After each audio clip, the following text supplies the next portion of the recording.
마용성이죠. 용산을 제외한 성동구, 마포구, 그 다음에 광진구, 강동구, 동작구, 영등포구 또한 지금 불장이 시작됐다. 이렇게 말씀드릴 수 있습니다. 그래서 뭐 그래프가 빨간색이니까 불장. 근데 이게 어떤 부분을 의미하냐면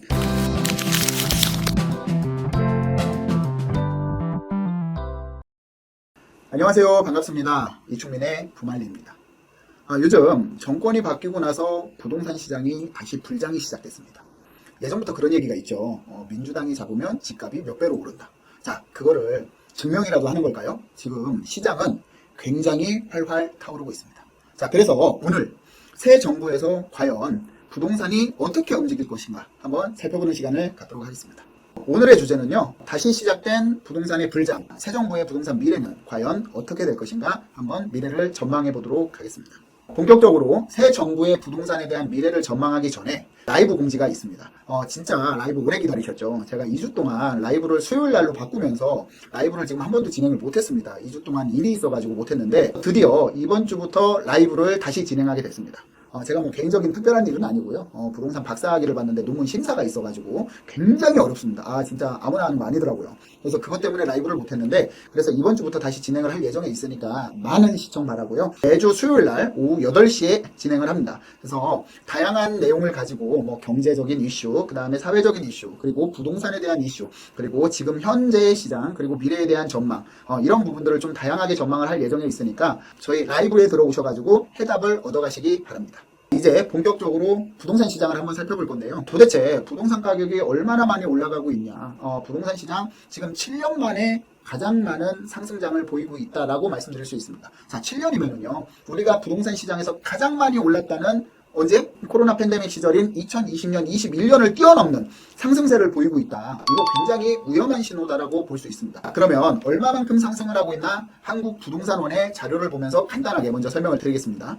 자, 한국부동산원에서는 6월 셋째 주 기준으로 발표를 했는데요. 자, 전주 대비 전주에는 0.26% 상승을 했는데 서울 같은 경우에는 0.36%로 상승폭을 키우고 있다. 이 부분이 굉장히 중요한데 지난주에도 0.26%면 상승폭이 작은 게 아닙니다. 굉장히 큰 상승폭인데 자, 여기서 더 확대를 하고 있습니다. 그래서 0.36%로 지금 아파트 가격이 굉장히 많이 올라가고 있고요. 자, 중요한 거는 지방을 제외한 수도권과 전국적으로, 그러니까 지방의 하락폭이 있긴 하지만 서울과 수도권의 상승폭이 워낙 크기 때문에 상승에 대한 견인 역할을 하고 있다. 그래서 전국적으로 0.03에서 0.05%로 모두 다 전국, 수도권, 서울 상승폭을 키웠다라고 말씀드릴 수 있습니다. 뭐 전세 가격 또한 마찬가지고요. 전세 가격도 굉장히 상승하는 모습을 볼 수 있습니다. 그러면은 어디가 이렇게 상승을 했냐? 좀 지역적으로 한번 살펴보겠습니다. 보시면은 서울하고 지금 세종하고요. 그 다음에 충북, 전북 일부 상승하는 모습을 보일 수 있고요. 자, 보시면 서울 같은 경우만 빨간색이죠. 나머지는 다 보합 아니면 하락, 그리고 약간의 상승을 보이고 있습니다. 그렇기 때문에 지금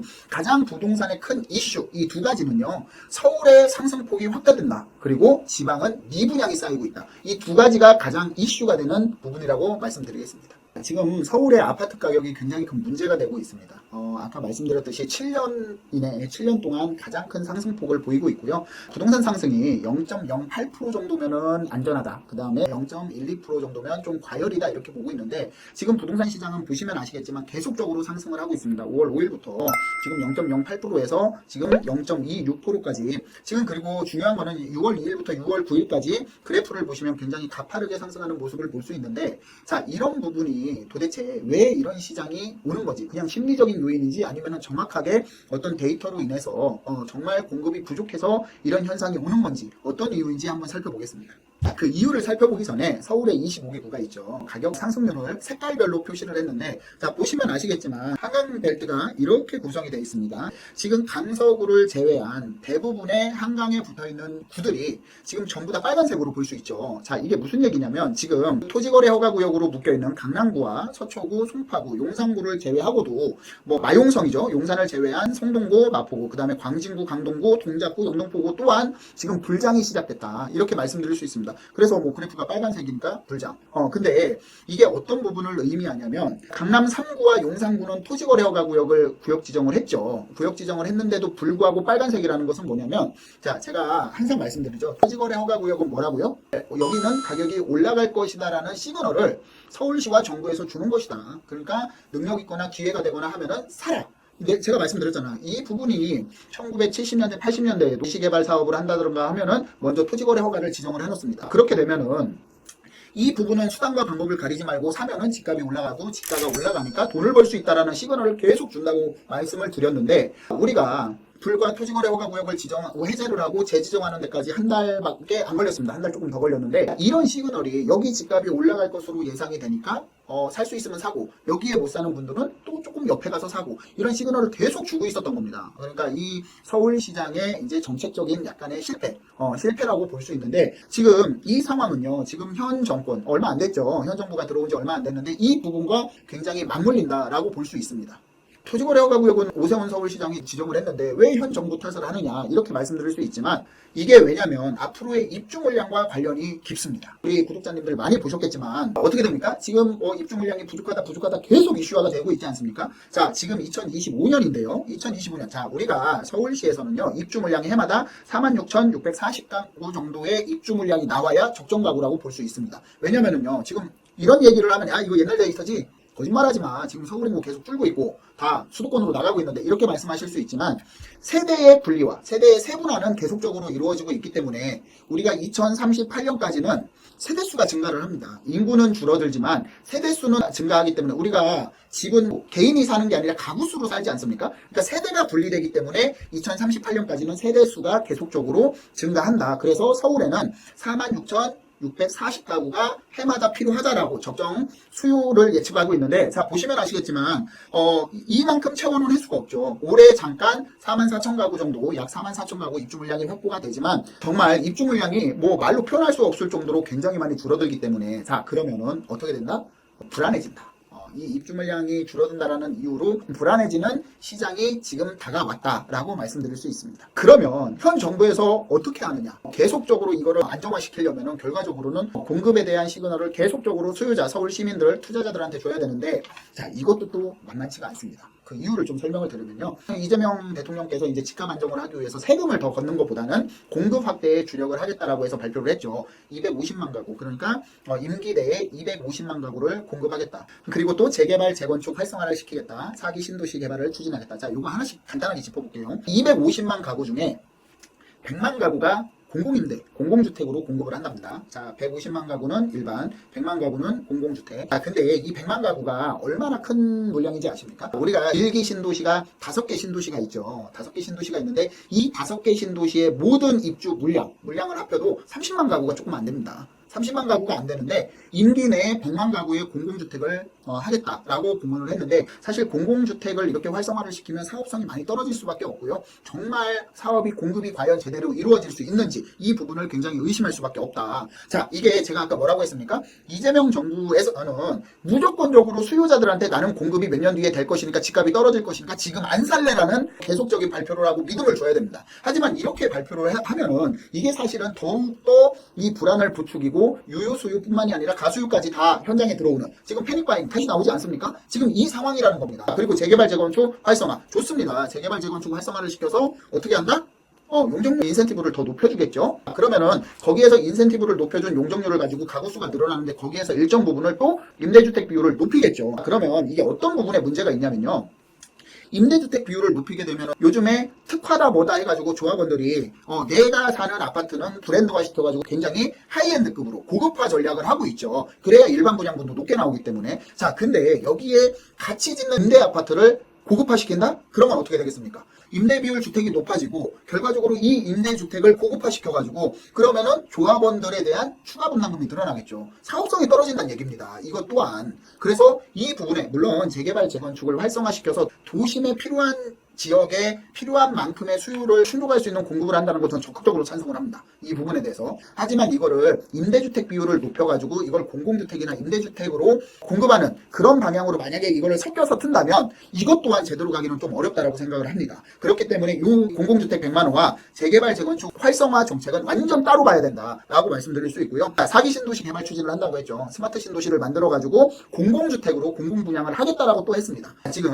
3기 신도시도 제대로 안 됐고 2기 신도시도 지금 검단 같은 경우에는 아직 입주가 다 안 된 데도 있습니다. 자, 근데 또 3기 신도시를 지정을 한다고 합니다. 원래 3기 신도시가요, 문재인 정부 때 나왔죠. 전 정부 때 나왔는데, 이때 이제 공급이 많다라고 해가지고 공급 정책을 안 하다가 수요 억제 정책만 하다가 결과적으로는 공급이 부족하다 해서 서울에 있는 집값을 분산하기 위해서, 수요를 분산하기 위해서 3기 신도시를 지정을 했습니다. 자, 이때 지정을 한데 굉장히 빠르게 이제 입주를 시키겠다라고 해가지고 2027년에 입주를 목표로 지금 3기 신도시를 지정을 했는데, 지금 여기 보상도 안 된 데가 수두룩합니다.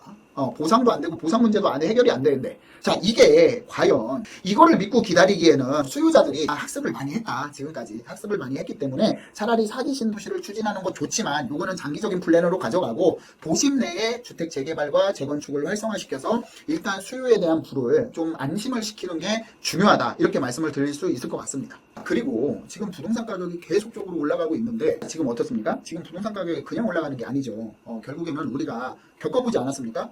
팬데믹 때, 코로나 팬데믹 시절에 유동성을 많이 풀었죠. 유동성을 많이 풀고, 유동성이 또 중요한 것도 있지만 결과적으로는 기준금리가 0.25%까지 내려갔습니다. 사상 최저 기준금리를 기록을 했는데, 지금 추경을 계속 2차 추경을 하고 그 다음에 20조를 풀고 또 16조를 그 채무 탕감을 한다라고 해서 36조를 또 쓴다라고 하죠. 자, 이런 것들은, 이런 자금은 또 부동산 쪽에 몰릴 수밖에 없고, 일부 자금이라도. 자, 여기서 또 중요한 게 있습니다. 이 유동성을 확대하는 데 있어서 제일 훌륭한 정책, 기준금리 인하했죠. 한국은행에서 2.75%에서 2.5%로 0.25% 기준금리 인하했습니다.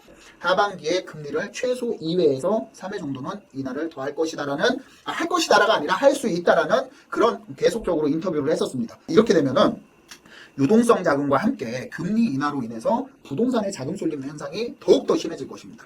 자, 그렇기 때문에 부동산 가격이 신호를 주게 된다라고 하면은 공급이 늘어나서 나중에 2, 3년 뒤에 집값이 떨어질 것이다라는 믿음보다는 결과적으로 보면은 내가 지금 못 사면은 바보다. 영끌이라도 해서 사야 된다. 내가 못 샀기 때문에 패닉바잉이다. 이런 게 다시 보편화가 될 가능성이 굉장히 크다라고 말씀드릴 수 있습니다. 그럼 마지막으로 부동산 가격이 계속 상승할 수 있을까?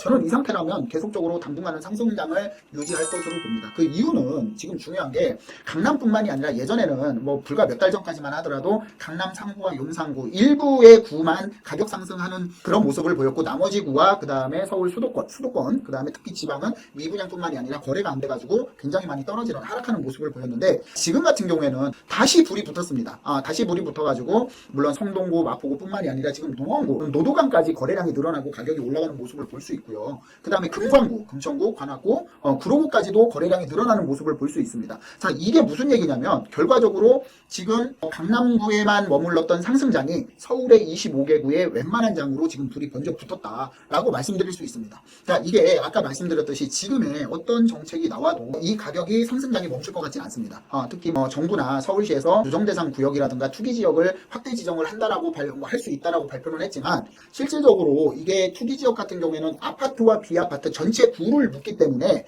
지금 아직까지 비아파트가 그렇게 활성화는 되어 있지 않습니다. 물론 지금까지 다시 지금 2022년, 21년, 22년에 비해서 다시 올라오고는 있지만 지금 굉장히 비아파트에 대한 거래량이 많이 줄어들었기 때문에 그 전체적으로 규제지역으로 묶어버리거나 조정대상 구역으로 구역 지정을 한다라고 하면은 아파트뿐만이 아니라 비아파트도 전부 다 이제 거래에 대한 위축이 오기 때문에 사실상 또 이게 문제가 됩니다. 그래서 정부나 서울시에서도 굉장히 지금 고민이 많을 것으로 예상을 하고 있고요. 그렇기 때문에 이 부분에 대해서 쉽게 건드린다? 자, 그렇지 못할 겁니다. 그렇기 때문에 앞으로 상승장은 당분간 이어질 것이다. 그래서 제가 3주 전에 세미나를 하거나 아니면은 라이브 방송을 할 때 제가 말씀을 드렸습니다. 지금 조금 서두르셔라. 매수를 하실 분들은 조금 서두르시는 게 좋다. 그리고 내가 만약에 이 지역에 사고 싶은데 이 가격이 너무 오르고 호가가 오른다라고 하면 조금 중급지 옆에라도 매수하는 게 좋다. 근데 지금 가장 중요한 게 계좌가 안 나오고 있답니다. 계좌가 안 나오고 있어가지고, 계좌 안 나오는 게 무슨 뜻인지 다 알고 계시죠? 매도자가 집을 보여주고 나서 돈을 계약금을 입금해야 되는데 매도자가 계좌번호를 안 줘요. 그게 계좌가 안 나오는 거잖아요. 그렇기 때문에 지금 보면 집 보러 가면 호가 1억 올리고 2억 올리고 이러고 있답니다. 시장이. 그래서 이게 하루빨리 정상화가 되지 않으면 정말 다시 2020년, 2021년 같은 불장이 올 수밖에 없다라고 말씀을 드릴 수 있습니다. 지금까지 현 정부 들어서 지금 불장이 시작이 됐습니다. 그래서 이 불장이 어디까지 진행이 될 것인가, 또 지금 앞으로 얼마만큼 이 불장이 이어갈 것인가에 대해서 좀 설명을 드렸고요. 자, 설명드렸다시피 당분간은 이 불장이 이어질 것으로 보고, 또 크게 가격 하락 요인이 없어요. 뭔가를 가격이 하락을 해야 되는 요인, 만약에 외부에서 뭐 큰 전쟁이 난다던가 아니면 외부 충격으로 인해서 미국이 좀 잘못된다던가 이런 부분이 아니면은 큰 하락 요인이 없다라는 거, 양극화는 점점 더 심해진다라는 거, 이런 부분 때문에 한번 좀 서울의 매수를 고민하시는 분들은 조금 발품을 좀 부지런히 파셔가지고 현명한 결정, 현명한 매수 하시기 바랍니다. 자, 오늘은 이것으로 마무리하겠습니다. 감사합니다.